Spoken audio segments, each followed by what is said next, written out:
Hi, Shannon O'Flaherty here. It's so good to have you here with me tonight. We're going to be talking about the throat chakra and physicality. And I've been in private practice for 20 years now, and it's been amazing to work with the people that I've had the great fortune to work with. And in about 3 years ago, I took my business online. And in my class From Fear into Love, we actually spend about 2 weeks on the throat chakra. We spend 1 week for sure on every other chakra, but 2 weeks on the throat chakra because it's how we communicate, not just to ourselves, but each other and the world around us on every level, spiritually, mentally, emotionally, and somewhat physically too. And a lot of healers seem to have throat chakra issues. So let's see, share screen. And we're going to do this. And we'll go there.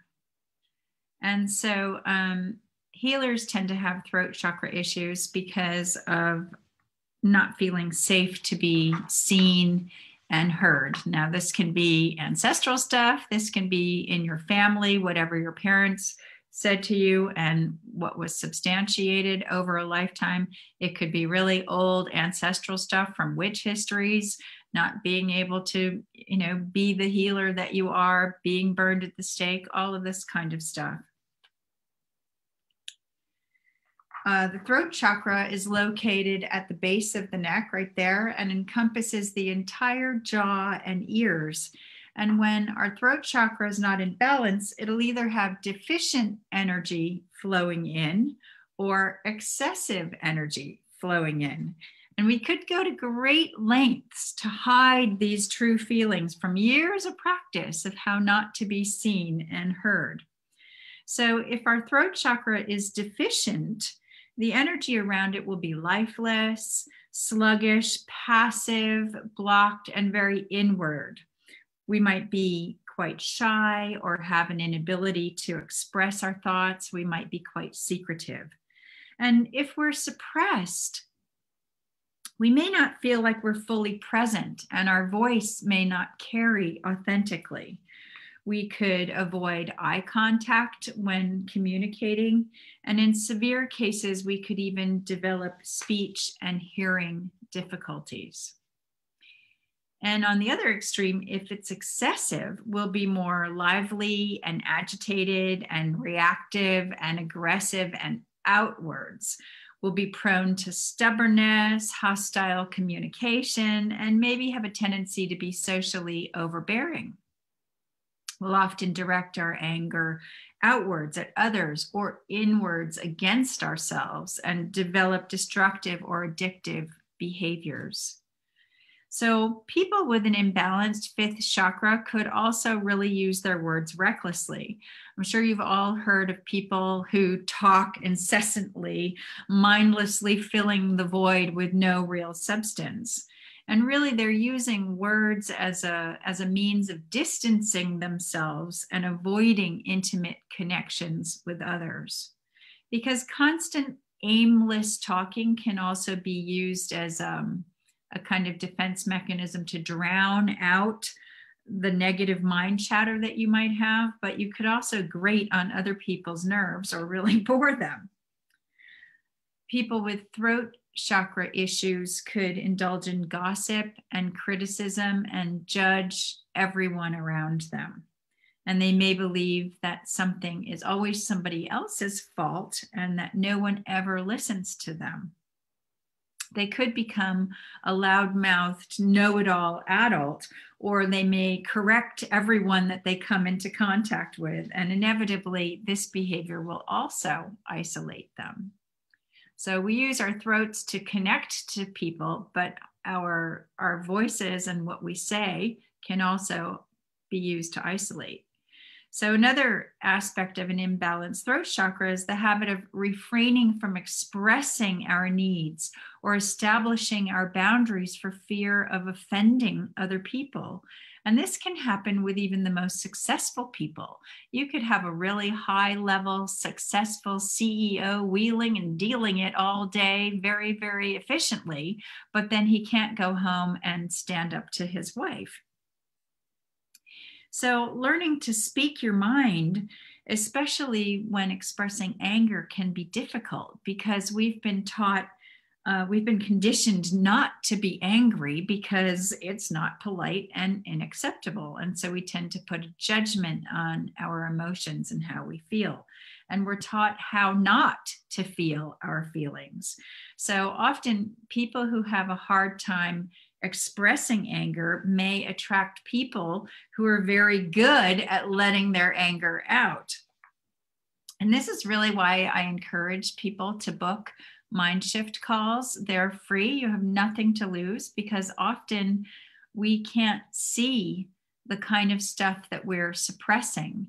And I really like to enlighten people to their blind spots because a little bit of awareness goes a really long way. So we really need to learn how to say what we mean. So many people use their words unconsciously, and it's not our right to slander someone or manipulate other people into doing the same.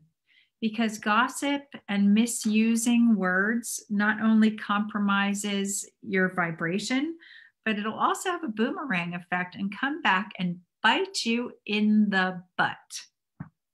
Has anyone ever experienced that before? Type me. You know, gossip's really, really negative. I used to gossip when I was younger, but I didn't ever really like the feeling of just saying things just to be mean. That never really felt good with me. But sometimes when you're talking about other people, it still falls into the category of gossip. So sometimes with my friends, if we are discussing a friend, I'll say, let's just be clear that this isn't gossip. We're just catching up on people. So we're not just saying harmful things, you know, oh, did you hear about this kind of thing that serves no purpose. And it's quite ironic that I learned from my own mother, queen of manipulation.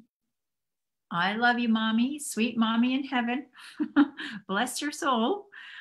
She always used to say, catch more flies with honey, honey. Yes, she was from Virginia, so she did have the Southern accent. And she would also say, if you can't say something nice, don't say anything at all. And when she was in balance, she would actually practice what she preached.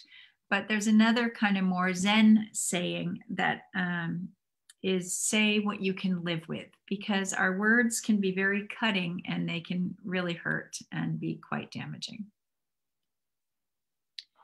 So physically, our throat chakra governs our breathing, our throat, our jaw, our lower neck, our vocal cords, our thyroid, our lungs, and our teeth, and our ears. And so any health issues related to any of these areas are likely to be throat chakra beliefs.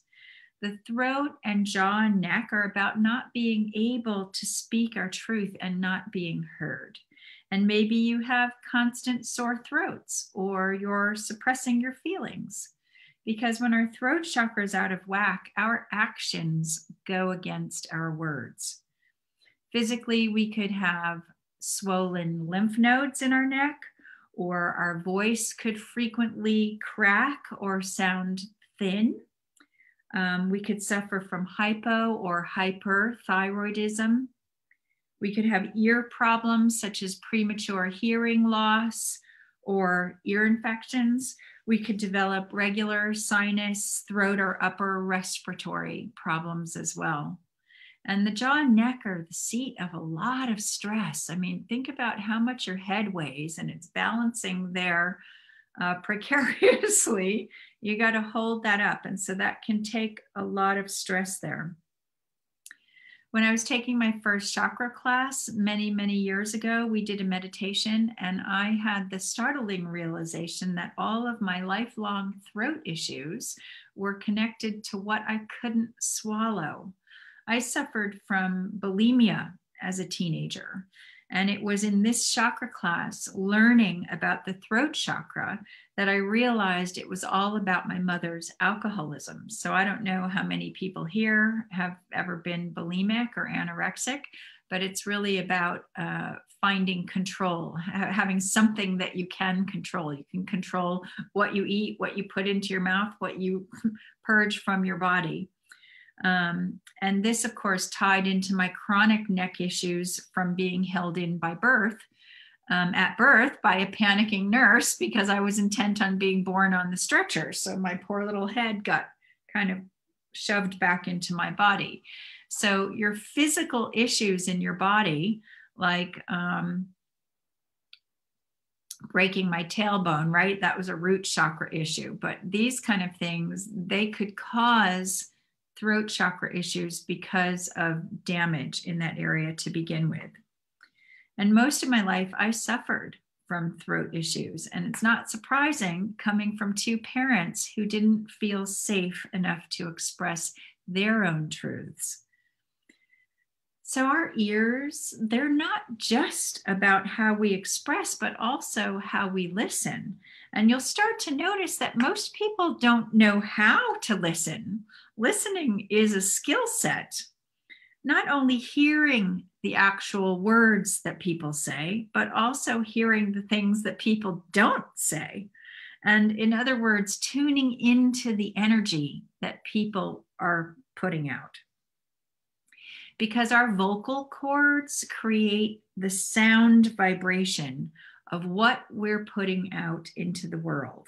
And this is why it's a good idea to pray out loud, because different words hold different vibrations. Just like notes of music, they hold different vibrations.